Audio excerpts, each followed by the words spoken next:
everyone, it's Reagan and welcome back to another video. Today I have a very exciting February book haul, unboxing, Valentine's Day, Galentine's Day edition. I've been collecting a few books over the past week that I'm just so excited to chat about. Plus I have a super special Galentine's Day inspired unboxing for you guys today.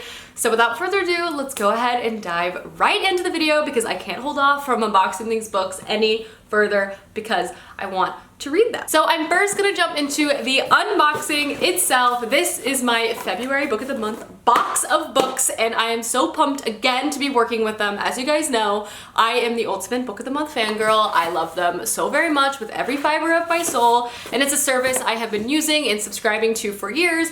But if you're not familiar, Book of the Month essentially is an online book subscription service. They have a YA edition, they have a regular edition as well, and essentially they curate a selection of books from a variety of different genres every single month with amazing blurbs and reviews as to why they picked them. And you essentially can pick one book for $14.99 and a few additional books for $9.99 extra and get them sent right to your door. They're always hardcover, they're always new releases, and because of the variety of genres, they always push me to read outside of my comfort zone. Their service itself is also just really simple to use. Of course, if you're not interested in any of the selections from that month, it's easy to skip. You don't have to be opted in for every single month. You can choose when and where and which books you are selecting for yourself. You also have access to their entire back catalog of books, which there are so many there, and you can of course get those as add-ons for only $9.99. It's just the best. And again, it kind of feels like you're part of this special book club. I love it. I'll always be a subscriber. It's the bomb. With Valentine's coming up, it's honestly a great gift for a loved one. If they're a big reader, it's a great gift for yourself. Give yourself a little self-love present moment because honestly, there's nothing more exciting than getting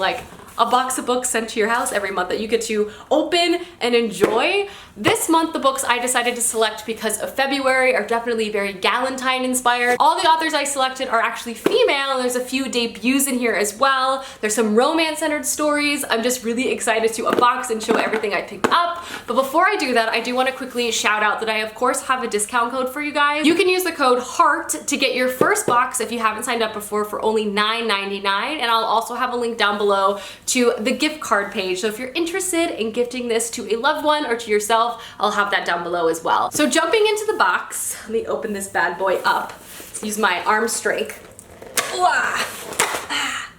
I know. Are you impressed? As I said, all of the books I actually selected this month are all female authors. I also loved how carefully they pack and send all their books. They have them in saran wrap, so nothing comes damaged, thank God. And you also always get a bookmark every month, which I always store because you never know when you need a bookmark. All right, so the first book that is in my box sounds incredibly really messed up and honestly my kind of thriller. It's like if Gossip Girl met murderers, Pretty Little Liars but adults, and they're out for blood kind of thing. But the book is called You Are Not Alone. And this is actually the same authors who wrote A Wife Between Us and An Anonymous Girl. And this is essentially about a devious circle of friends where trust is their biggest weapon. And I think they kill people. That's the tagline. It's about a circle of friends with deadly intentions where trust is their weapon and revenge is their trigger. You follow, I think, two kind of sets of characters. One is Shay Mitchell. She is kind of living a lonely and isolated life. She wants to find love, but that eludes her. She wants to find fulfillment in her job, but she's really not able to do that. Ultimately, at the end of the day, she is just looking to belong, and she's kind of searching for a group of friends that can make her feel that way. Enter in the Moore sisters, who deceptively from the outside look like they have a perfect life. They have a great group of friends. They're really close as sisters, and Shay Mitchell wants to be a part of their friend group. She wants to have their life. Disturbingly enough, the Moore sisters want to just take her life. So I think this is about trying to murder Shay, and will Shay survive? I'm not sure. But again, this kind of has this weird Gossip Girl, Society Girls, dark circle of women that kill people. I'm very intrigued by it. It sounds deceptively bizarre and very messed up, but I'm intrigued. So this was my first selection this month. Can't wait. Next might be the book I'm most excited about. When I saw the Book of the Month had this as a selection, I definitely squealed a little bit because it's just one of my most anticipated books. It's a debut novel and it sounds amazing. And it is Anna K, A Love Story by Jenny Lee. So this is essentially a reimagining of Leo Tolstoy's Anna Karenina, but set in modern day Manhattan. And just like those words alone really captured my interest, like kind of like a say no more scenario. This follows our main character, Anna Kay, who's at the very top of Manhattan and Greenwich society. She's kind of always gracefully sailed through life, and she's always made her Korean parents very proud. She's at the top of her class. She has a boyfriend who loves her. He might be a little bit boring, but overall she would say she's happy and she's kind of doing everything she needs to do. While her friends kind of navigate the pitfalls of teenage life, Anna Kay kind of has it all figured out. But then she meets a notorious playboy at a party, and they begin to kind of be irresistibly drawn to one another, and they both kind of realize they've maybe never been in love before until they meet each other. Parents are unhappy, society is judging her. Anna Kay has to decide how much of her life she's willing to give up to pursue what she feels like is the love of her life. Honestly, don't know what else is there to say because this book just like ticks all the box. I mean, Anna Karenina retelling set in modern Manhattan following a teenage girl.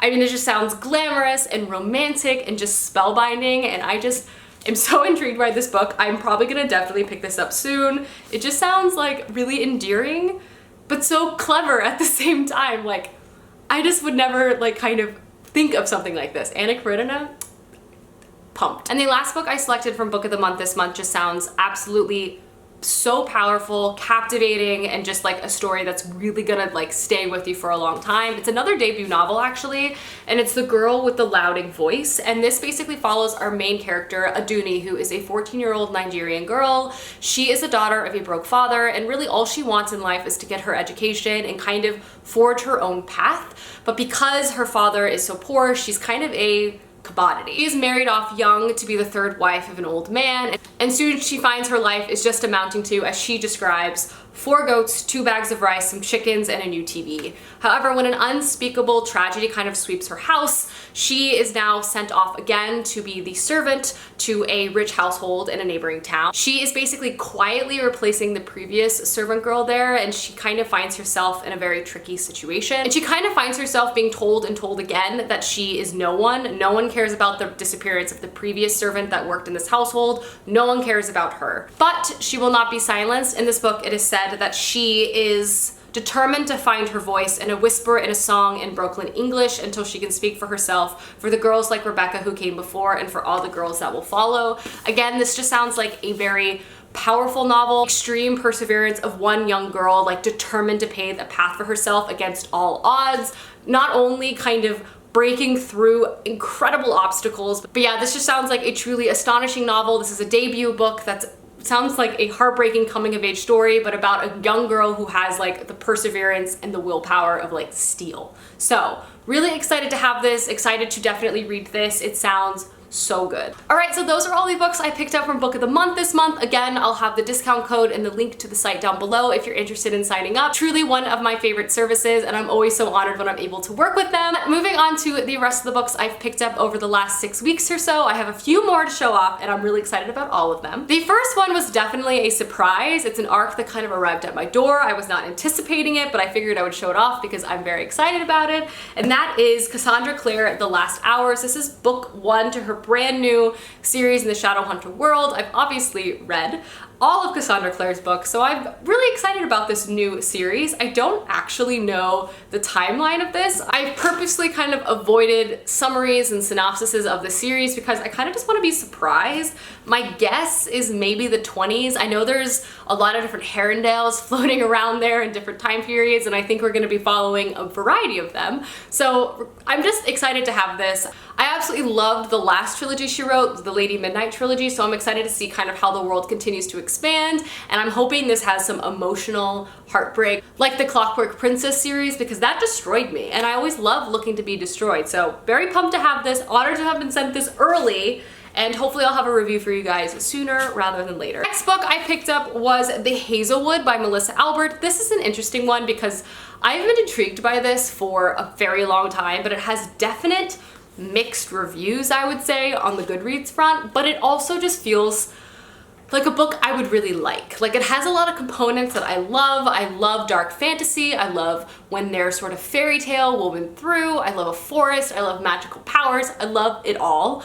And so I'm hoping this is that. But this basically follows our main character that has lived her life on the road with her mother. They're constantly trying to stay a step ahead of all the bad luck that seems to just befall them constantly. However, when her grandmother, who is the famous author of a book of very dark fairy tales, passes away, they inherit an estate called the Hazelwood. They move there, but then shortly after her mother is stolen away, and she's kind of haunted by all these warnings to stay away from the Hazelwood.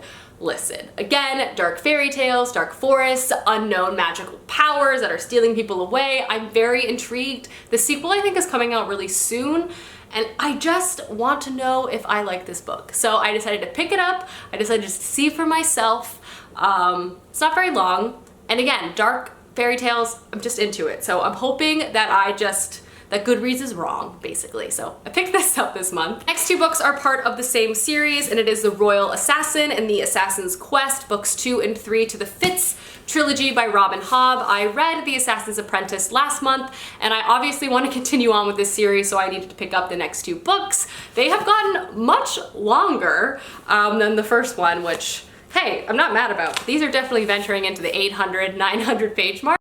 But yeah, I'm really curious to see where Fitz's adventures continue to evolve. The first one really focused on his childhood and his training, so I'm assuming these books are definitely going to be more higher political stakes, more journeys, more quests, if you will. But I'm really excited. I'm really hopeful that I read a bunch of books in the Robin Hobb series world. So I picked up books 2 and 3, and I'll hopefully be reading these really soon, but needed them on my shelf to do so. So here we are. The very last book I have to show off is another one I hope to read very soon. I'm trying to pick up books and read them like almost right away to kind of prevent a huge TBR backfill, but we'll see if I stick to that. I probably won't. But the book is A Heart So Fierce and Broken. This is, of course, the sequel to A Curse So Dark and Lonely, which I read last year and flew through. I think I read it in one day. It's an angsty YA Beauty and the Beast retelling that has a lot of self-awareness. Basically, our main character is transported to our world, to this fantastical world, and she has to try to like save the day. And she's using things like Game of Thrones to try to fake her way through court life. It's great. The first one ended on quite the cliffhanger and lots of emotional angst still unsolved, so I'm excited to see kind of how it expands in the sequel. I was really surprised by the first book of this series. I thought it was really stellar and captivating, and I'm definitely gonna save this for a rainy day when I'm feeling a little slumpy, because it's these kind of books that really propel me to keep reading. They're just so dang entertaining, and I love an angsty YA fantasy book any day of the week. They're my fave. Alrighty guys, that is my February book haul and unboxing. Please let me know down below some books you've gotten recently, as I would love to know, and I'll see you guys soon with another video soon. Goodbye.